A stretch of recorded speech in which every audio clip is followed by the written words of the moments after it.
एक मतदार म्हणून आपल्या प्रभाग क्रमांकामध्ये आपण कुठल्या नेतृत्वाला पसंती करता?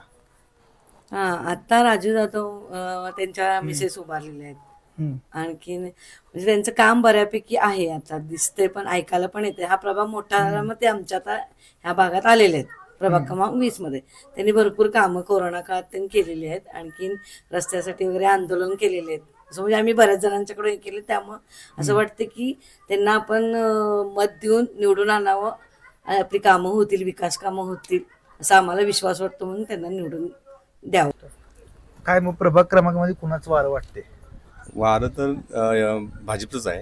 हम्म, आणि आमचे नेते आहेत राजू जाधव यांनी गेली 5-6 वर्षापासून यांनी आमच्यासाठी भरपूर भरपूर झटले ते आमच्यासाठी. हम्म.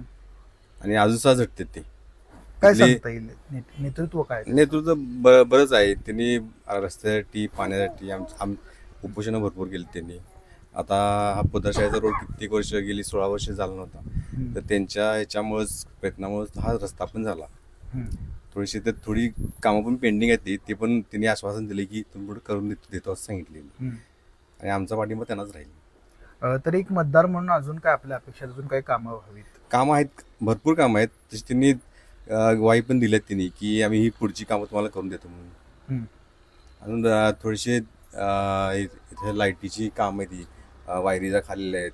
परत रस्त्याची थोडीशी कामं राहिलेली आहेत. ती कामं त्यांनी इथून पुढे करून द्यावी अशी अपेक्षा आहे आमची. महायुतीच का पाहिजे असं वाटतं आपल्या प्रभाग क्रमांकामध्ये?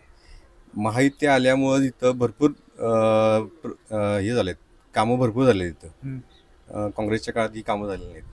आम्ही जाऊन कित्येक वेळा जाऊन आलो इथं. काँग्रेसच्या नेत्यांच्याकडे भरपूर वेळा जाऊन आलो. आमची प्रत्येक वेळी अपेक्षा भंग झाला आहे आमचा. मग तिथून काय प्रतिसाद आला नाही परत? नाही, कधीच नाही. आता पण त्यांनी कधीच दिलं नाही प्रतिसाद. म्हणजे महायुतीकडून कामं झाली? हा, झालेत. आम्ही त्यांना इथं पण आणल्यानंतर रस्त्याचं काम देखील त्यांच्यामुळे झालंय. गेली 20 वर्ष रस्ता नव्हता इथं, त्यांच्यामुळे रस्ता हा झालाय.